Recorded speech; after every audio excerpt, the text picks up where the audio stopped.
Muy buenas tardes, profesor, compañeros. El día de hoy abordaremos el contenido número 3, el cual se titula Rentabilidad con y sin riesgos. Esta temática será abordada por los siguientes participantes: ingeniero William Zamora, ingeniero Javier Laguna, ingeniero Kevin Ponce, licenciada Cristel Silva y quien les habla, licenciada Mariana Campelo. Bienvenidos. Rentabilidad y riesgo. Una de las características más importantes para diferenciar una alternativa de inversión de otra es el nivel de riesgo que ésta supone. Riesgo es la probabilidad de que ocurra algo, sea con un efecto negativo o con un efecto positivo. En el caso de las inversiones, los rendimientos futuros no son seguros. Estos pueden ser grandes o modestos, pueden no producirse e incluso pueden significar perder el capital invertido. Es una incertidumbre. No existe inversión alguna sin riesgo. La única razón para elegir una inversión con riesgo ante una alternativa de ahorro sin riesgo es la posibilidad de obtener de ella una rentabilidad mayor. Recordemos tener presente a la hora de invertir que a iguales condiciones de riesgo hay que optar por la inversión con mayor rentabilidad. A iguales condiciones de rentabilidad hay que optar por la inversión con menos riesgos. Cuanto mayor es el riesgo de una inversión, mayor tendrá que ser su rentabilidad potencial. Cuidado, riesgo y rentabilidad van unidos, pero aceptar un mayor riesgo no es ninguna garantía de obtener mayores rendimientos. Rentabilidad libre de riesgos. Este es un método que se utiliza para valorar inversiones de los mercados financieros, como por ejemplo el caso de fondos de inversión. Se trata de aquel rendimiento obtenido al invertir en un determinado activo financiero que normalmente no tiene ningún riesgo de impago, por lo que la rentabilidad de dicho activo está garantizada y el producto financiero cuenta con una seguridad. Ahora bien, ¿cómo se calcula la rentabilidad libre de riesgo? Lo que se hace es restarle a la rentabilidad obtenida en un determinado fondo de inversión o activo financiero la que se hubiese obtenido durante ese mismo periodo en activo financiero que esté libre de riesgo. Por tanto, para calcular esta rentabilidad se suele tomar como referencia productos que cuenten con una tasa de riesgo cero. ¿Qué tipos de activo tiene rentabilidad libre de riesgo? Como por ejemplo, en las instituciones públicas, las letras de tesoro o los bonos del Estado, ya que son productos financieros seguros en el mercado. Cuentan con una rentabilidad pequeña, pero son un poco más seguros. ¿Cuál es la tasa máxima de rentabilidad libre de riesgo? En este mismo caso de las letras del tesoro, poniéndolas a 12 meses, esta rentabilidad se puede obtener un 0,765%, hablando de un ejemplo en España.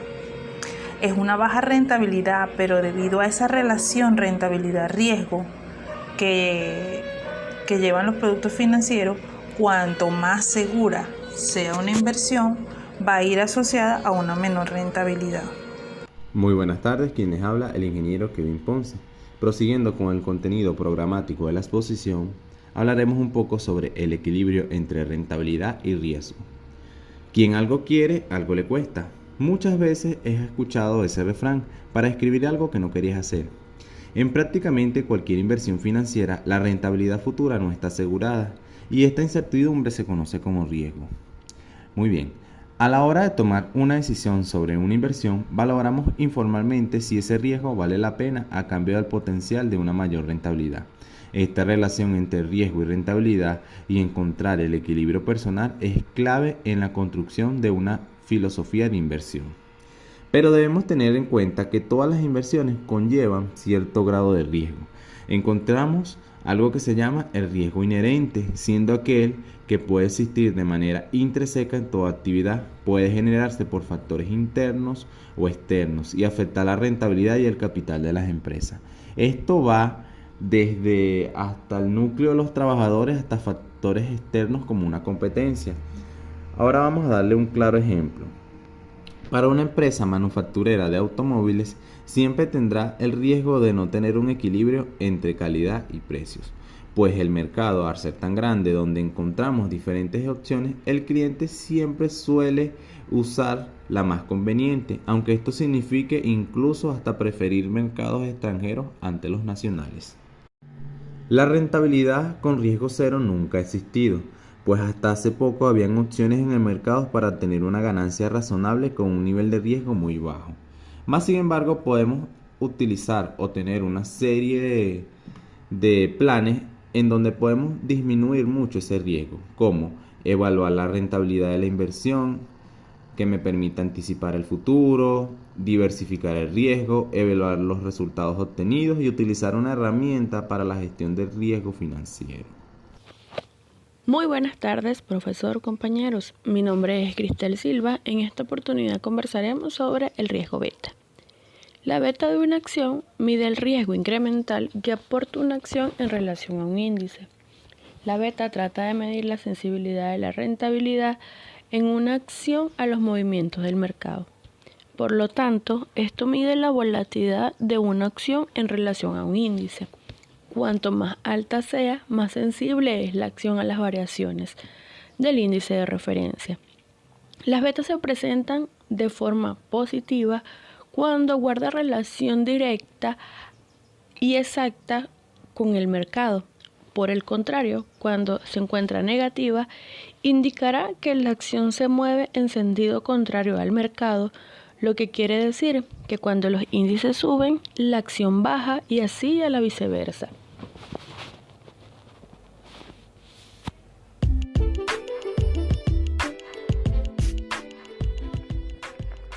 Buenas tardes, mi nombre es Javier Laguna.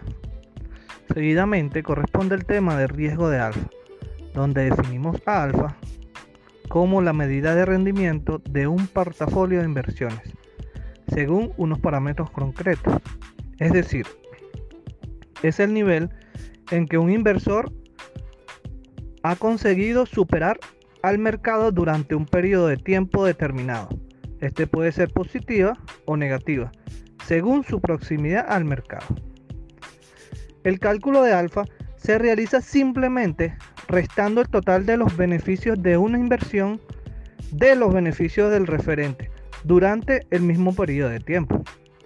En ventajas de alfa, ofrece una idea general sobre cómo es el desempeño de sus portafolios con respecto al resto del mercado. Este establece puntos de entrada y salida también del mercado. Dentro de los inconvenientes, esta no puede emplearse para comparar tipos de activos y tiene ciertas restricciones a las inversiones del mercado de valores. Bueno, en conclusión, el riesgo alfa nos dice es cuánto de más le estamos sacando nosotros al mercado. O sea, cuánto de más tiene alfa con respecto a la rentabilidad del mercado.